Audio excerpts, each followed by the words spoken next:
In this lesson, we're going to study amendments to the U.S. Constitution. Previously, we studied the Constitution itself, the 7 articles of the Constitution.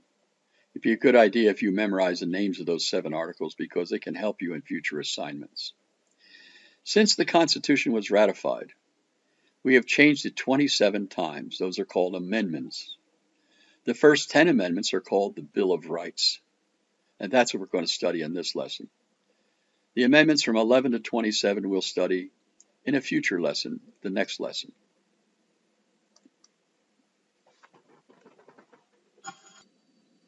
Now, when you're going to change the Constitution, you have to follow a certain procedure.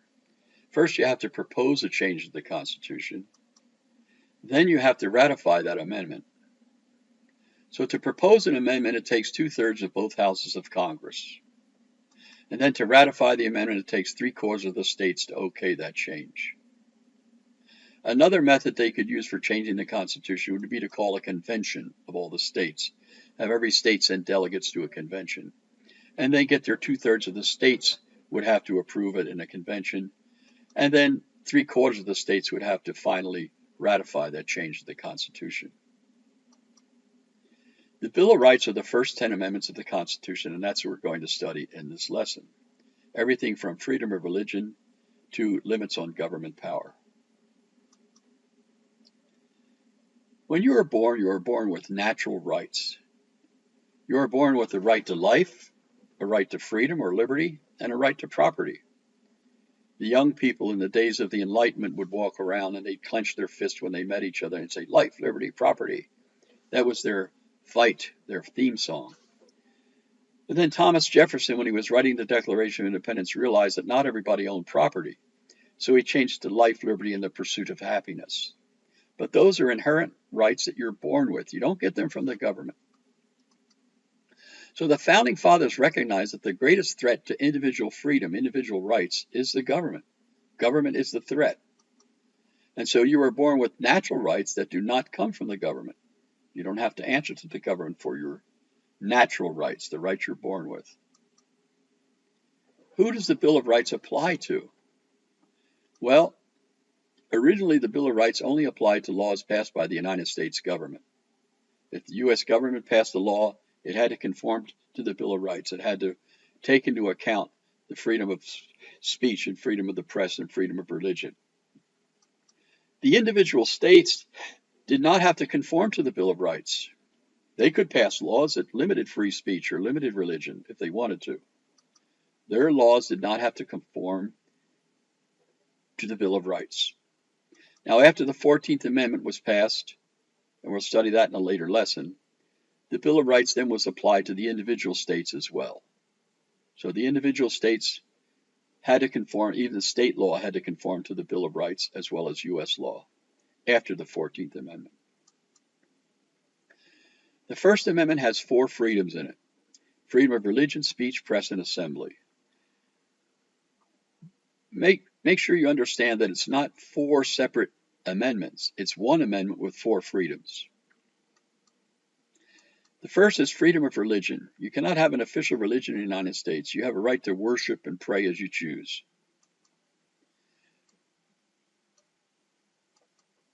Religion, the freedom of religion has 2 parts to it. There's first of all the Establishment Clause.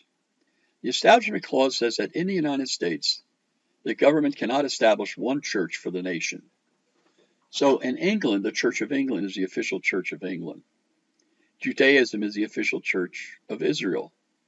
Most of the Middle East countries, Islam is the official religion.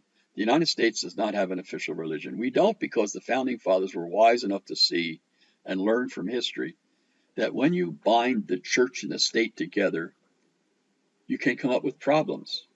It becomes too dictatorial because when you're breaking a government law, you're also breaking God's law. So they saw all the problems that church and state bound together caused, the Inquisition and things like that in Europe. So they wanted the church and the state to be separate from each other. And that is the first of our 4 freedoms. And the First Amendment is the Establishment Clause and freedom of religion. The second part of the First Amendment, religious clause of the First Amendment, says that you have a right to practice your religion any way that you want to. The U.S. government can't keep you from practicing your religion in any form that's customary to you. For example, even the Native Americans, some tribes use drugs in their ceremonies. The Supreme Court has said that's okay because you've been doing it for a long, long time. So it's a part of your custom and your tradition, your religion. Doesn't mean you could just go start a church so you could use drugs. You can't do that. It has to be part of a long established church. So freedom of religion involves two things. You cannot have an official church in the United States, and you are free to practice your religion any way that you want to. You can put your head down on your desk right now and pray, and no one can stop you. The Supreme Court has ruled that. You have a right to practice your religion as you see fit. Freedom of speech is the second of the four freedoms. But speech, it really means self-expression, any way you have of expressing yourself. For example, freedom of speech, you have a right to express your opinions. The right is not absolute, though.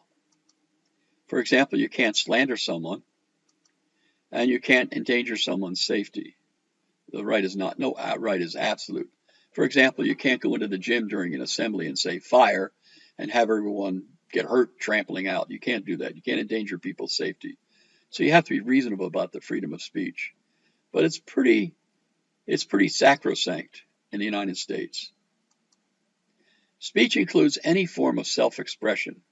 The color you paint your house, whether you have music, cooking, art, everything that you do to express yourself is considered speech. Even donating money to political campaigns is considered a form of free speech. Here you see an alcoholic. Since alcohol is legal in the United States, you have a right to be an alcoholic. Freedom of the press is the third of the four freedoms in the First Amendment. It refers to the news media and the internet. So freedom of the press means that the government cannot censure the press. They can't tell them what to print. The press includes all forms of media, TV, internet, all the rest of it.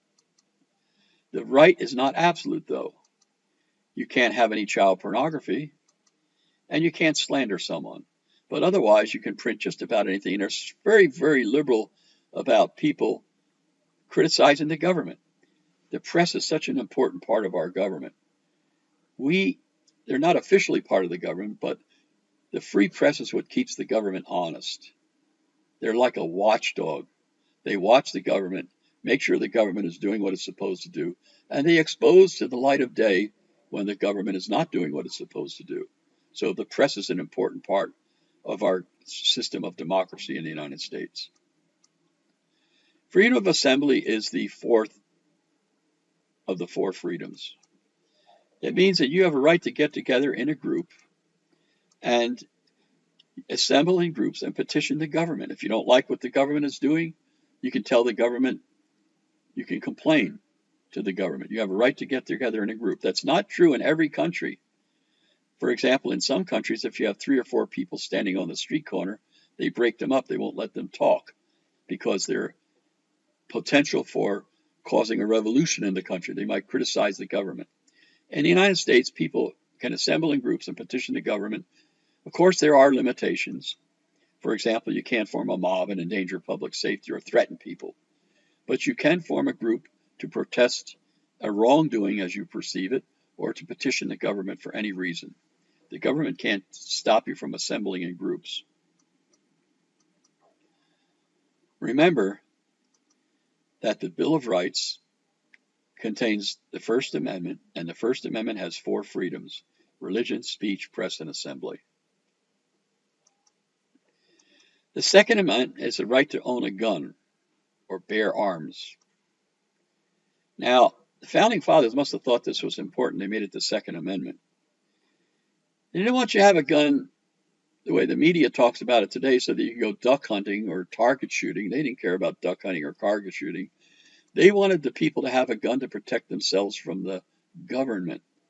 The government was the danger, and they wanted people to have a gun to protect themselves from the government if that was necessary.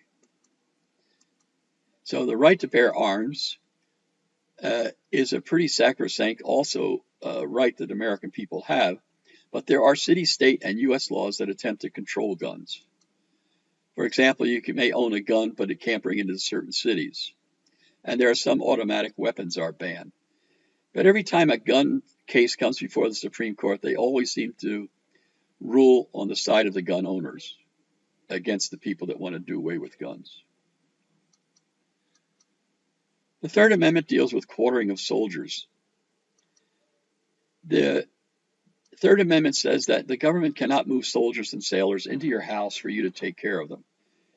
The British used to take their troops and put them in American homes and tell the Americans they had to take care of them, feed them, clothe them, do their laundry. Americans didn't like that. Obviously, they were upset about it. They made it the Third Amendment to the Constitution. So the government cannot quarter soldiers in your house unless it's in a time of war, an extreme emergency. The Fourth Amendment is a prohibition against unlawful searches and seizures. Here you see the police going up to the door of a citizen. They can knock on the door, but they cannot go in there if the citizen doesn't let them. The police do not have a right to go into your house without your permission. They cannot do that. No unlawful searches and seizures are permitted. They need a search warrant. The police need a search warrant that says what is to be taken, what is to be searched, and why you're doing that. If you're going to search somebody's house, you have to go in front of a judge and get a search warrant. And the judge has to know why you want the warrant, what you're looking for, what the person is proposed to have done, and then what you want to expect to get out of there. So they have to give all the details to the judge, and then the judge will give them permission to give them a search warrant. That's the only way that he can search someone's home. Now, if the police go to your door and they see a crime being committed inside your house, someone being beaten or illegal drinking or something, then they can go into your house. They don't need a search warrant if they see a crime being committed. Likewise, if they stop you in your car, the police can give you a ticket, but they can't search your car without your permission. If they ask to search your car, you can just say no. They would have to get a search warrant to search your car. Now, if the police smell marijuana, or they see open alcohol containers in your car, then they can go into your car and search it without your permission. But normally they wouldn't do that. Normally they would get a search warrant to do that. The Fifth Amendment is a very extensive amendment to the Constitution. It deals with a lot of issues that concern your life, your liberty, and the property of the individual citizens.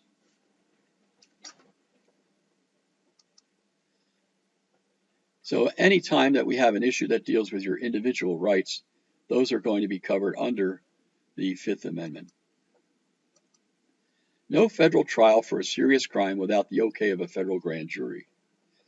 If you commit a serious crime against the U.S. government, they can't take you to court unless they take you first to a grand jury, and the grand jury has to okay the charges.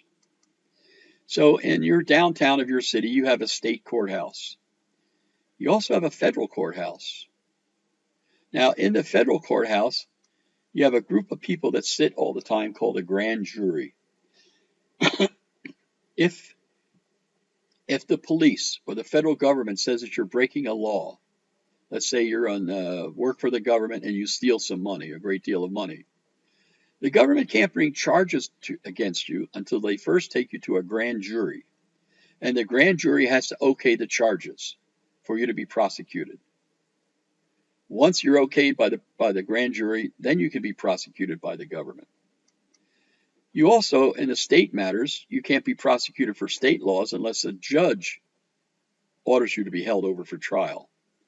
So if you say you get a 502, they'll take you down to the jailhouse, they'll put you in the drunk tank. The next morning, they'll bring you in front of a judge in the state, and the judge will say whether there's enough evidence for you to be held for trial or not. That's really what it's about.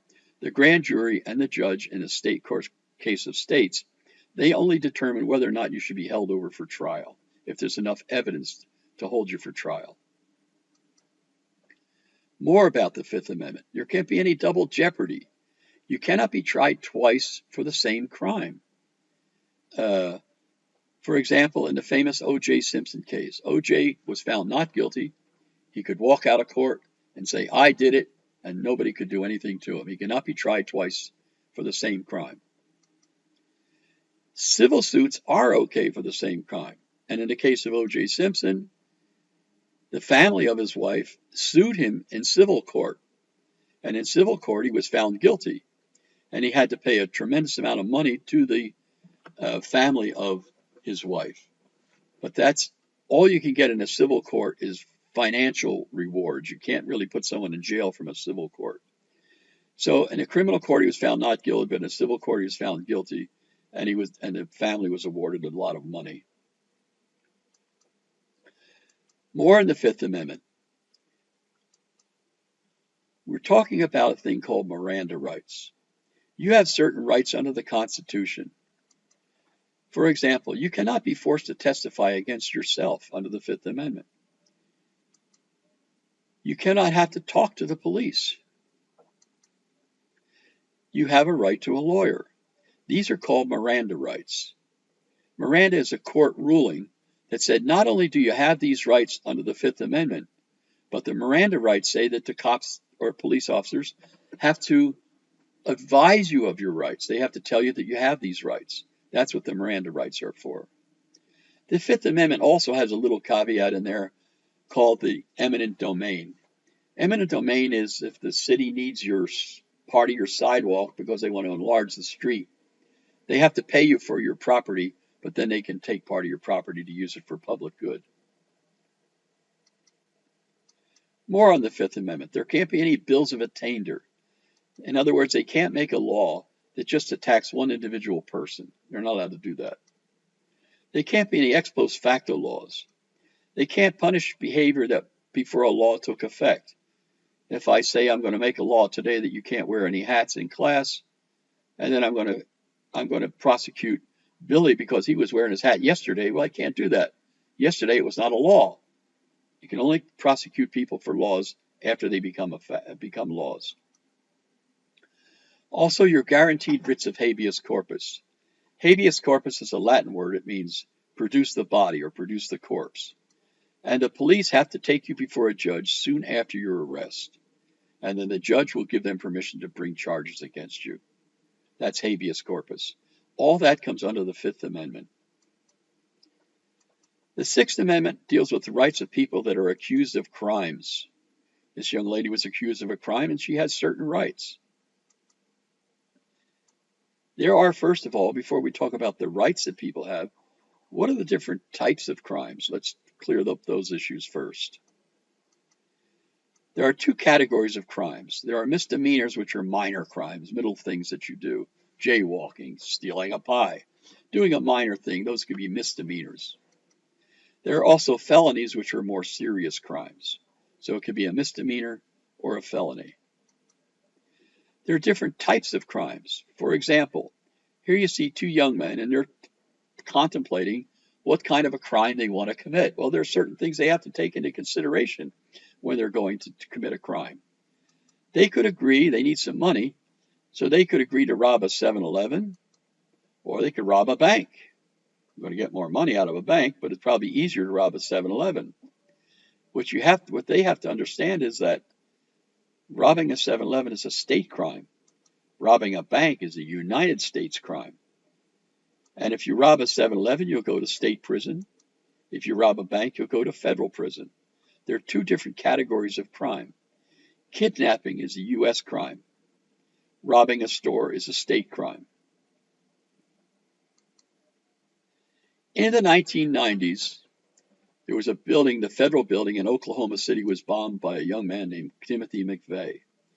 He was upset about what the government had done a few years earlier in Waco, Texas. He thought the FBI was very cruel in killing a bunch of kids and going after this religious person in Waco, Texas. So he got a pickup truck, filled it up with manure and fertilizer, and somehow he concocted a bomb, and he set it up, and that's what it did to that building. A lot of people got killed there. There was a nursery school there where a bunch of kids got killed. Well, the U.S. government came in and filed charges against them. It's the Department of Justice that will prosecute you for breaking a federal law. Since it was a U.S. building, the Department of Justice came in and prosecuted him and then they took him to court. After he was convicted, the state of Oklahoma stated they want to put him on trial also. But he was already given the death penalty by the U.S. government, and in fact, he was executed by the government, so there was no need for the state of Oklahoma to come in and prosecute him.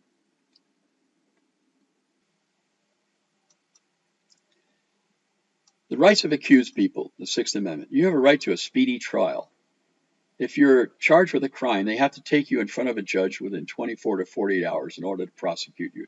The judge will say whether you can be held over for trial. You have a right to be tried by your peers. In other words, you have a right to a jury trial.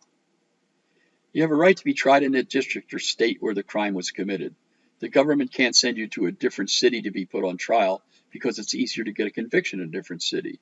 You have a right to be tried in a state where the crime was committed. Witnesses must face you in court. This is problematic for people that are being in court, and when people that are being have rape cases or child molestation cases, the people don't want to face those perpetrators in court. It's fearful for them. But the government has come pretty firmly and said that it doesn't matter whether it's rape or child molestation or any other crime, the people accusing you of the crime have to face you in court and accuse you in court face to face. Also, you can force witnesses to testify for you. If someone knows that you're innocent but they don't want to testify for you, you can force that person to testify for you. The Seventh Amendment says you have a right to a jury trial. So here you see a picture of a young lady who's one of the 12 members of the jury, but she obviously doesn't agree with the other members, and so they're trying to convince her to go along with the other members so they can get a conviction in this particular case. Under the Seventh Amendment, you have a right to a jury trial. In cases over $20, either side can ask for a jury trial. You can have a jury trial in civil cases as well as in criminal cases. And judges are limited in the power to interfere with the jury decisions. Under the Eighth Amendment, there cannot be any cruel or unusual punishments.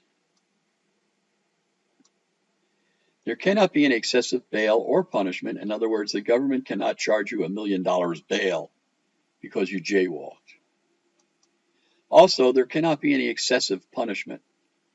They can't charge you $1 million fine for some minor misdemeanor crime that you committed. There can't be any excessive punishments. None of the punishments can be cruel or unusual. They can't whip you or torture you in any way. In fact, some people say that the death penalty itself is a form of cruel and unusual punishment, and that's usually the basis for them opposing the death penalty, because they say it's cruel and unusual punishment in and of itself. The Ninth Amendment says that all other rights are to the people. The enumeration of certain rights does not deny other rights that the people have. In other words, just because a right is not listed in the Constitution does not mean you don't have that right. When they wrote the Constitution, you did not have television. They didn't have radio. They didn't have telephones. They didn't have computers. So just because a right is not listed in the Constitution doesn't mean you don't have rights associated with those things. Remember that the Bill of Rights are a prohibition to say the government can't take away your rights. It doesn't say what rights you can have. It says what rights the government cannot interfere with. So the Ninth Amendment says just because you didn't have television when they wrote the Constitution doesn't mean that you don't have rights associated with television. The 10th Amendment says government only has the power given to it in the Constitution. It's a limitation on government power.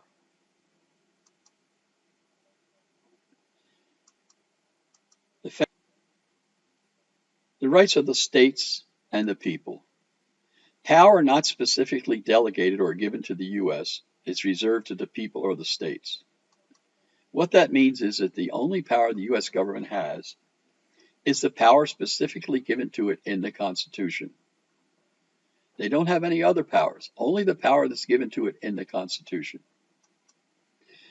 Government over the years has grown and become more and more powerful. This would have made the Founding Fathers a little bit uneasy. Does the government power threaten your freedom? That's something that's a political decision that you have to make. The vehicles that the government normally uses to increase its power are the Commerce Clause, are the War Powers Act, and of course the Elastic Clause, parts of the Constitution. So the government uses the Constitution itself or articles in the Constitution in order to increase its power. Whether or not that is a threat to our freedom, that's something that we have to decide on your own, and we'll cover some of those issues in future lessons. I want to thank you for your attention, and our next lesson will be studying the remaining amendments from 11 to 27.